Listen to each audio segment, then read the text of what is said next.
You're struggling to find a great name for your business, but you can't seem to find a name that feels quite right. Well, I've been creating brand names for businesses for over a decade now, and if you want to find the perfect brand name, you basically have three options. Now, the first is by following the advice in this video. Secondly, you could always hire a branding consultant to do it for you.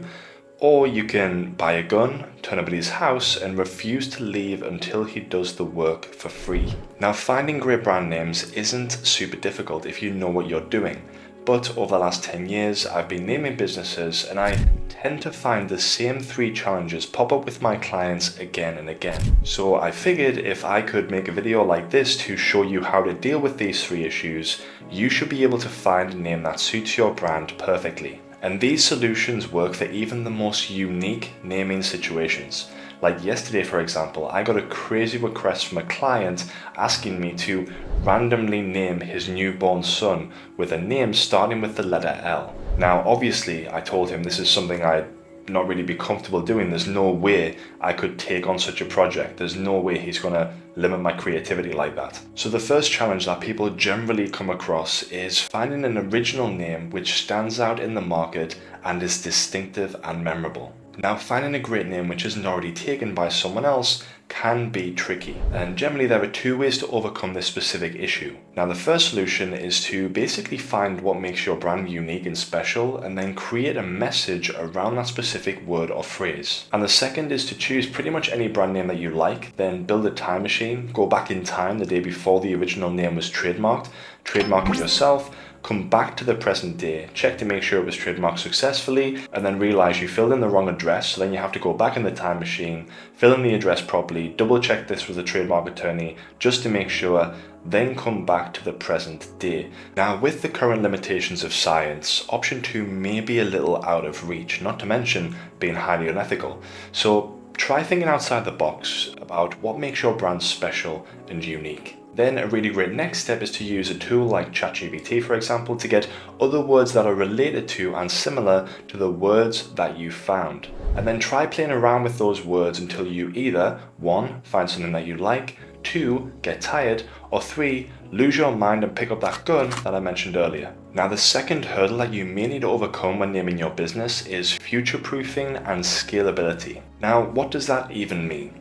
Well, let's say that you're a baker and you only sell bread right now. Calling your bakery Pete's Bread Oven would be a great option if your name was Pete, obviously. But what if eventually you wanted to sell cakes or pastries or those cookies that you get which are like super soft and chewy? I think they're made with brown butter, and then when you break them in half, the chocolate's like still warm and melted in the middle, so when you bite it, it kind of fills up your mouth with this chocolate explosion, and you're not even hungry anymore, but you just eat like 4 more just because they're so moreish. And anyway, before I get started, let's move on. So to keep things simple, with a name like Pete's Bread Oven, it limits us just to selling bread. So making sure that you think about what you want to sell for the lifetime of the brand and not just right now is key to creating a name that can last for a very long time. For example, if the bakery was a little bit less specific and called the brand Pete's Oven, this would be relevant to bread and also every other baked good Pete makes. Now, another great example of this is Amazon, as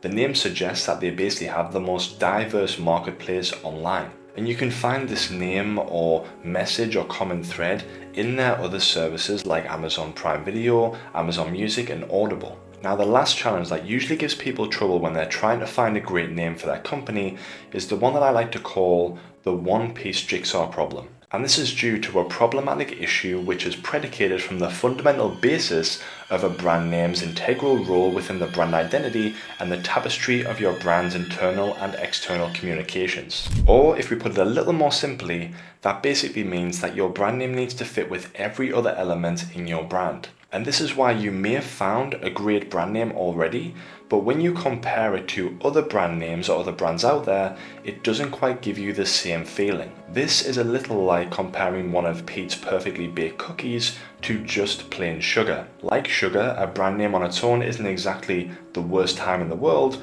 But if we compare it with a cookie, we quickly realize that the cookie has so much more going on. Like a brand, a cookie is complex and everything within the cookie is working together to create an overall experience. And this is why when we see a brand like Apple and it makes us feel a certain way, it actually has nothing to do with the brand name. The brand name itself is just one part of the brand's overall jigsaw, and other pieces of the brand's jigsaw include the brand's logo, photography, copywriting, advertising, typefaces, color palette, music, brand story, and their overpriced headphones. So what does this mean for you? Well, the perfect brand name may already be right under your nose, and you may actually just need to marry it with the right brand elements and the correct designs to see it for the great name that it actually is. So let's summarize. Originality.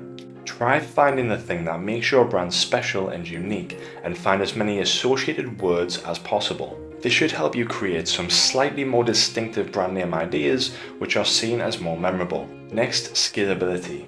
Make sure your name has room to breathe, and it's not only relevant to what you're selling right now, but also what you want to eventually sell in future too. And lastly, always think about the bigger picture. Don't think of your brand name as a single element.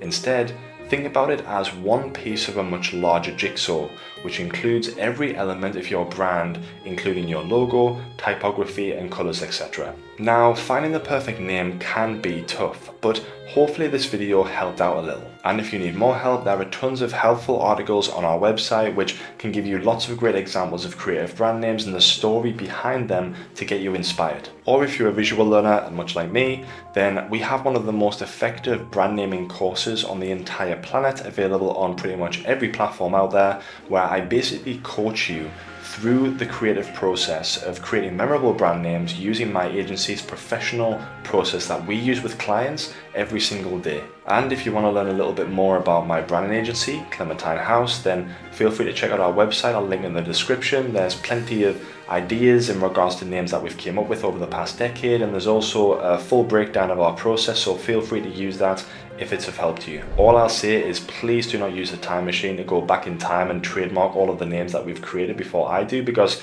that's just going to cause a lot of trouble.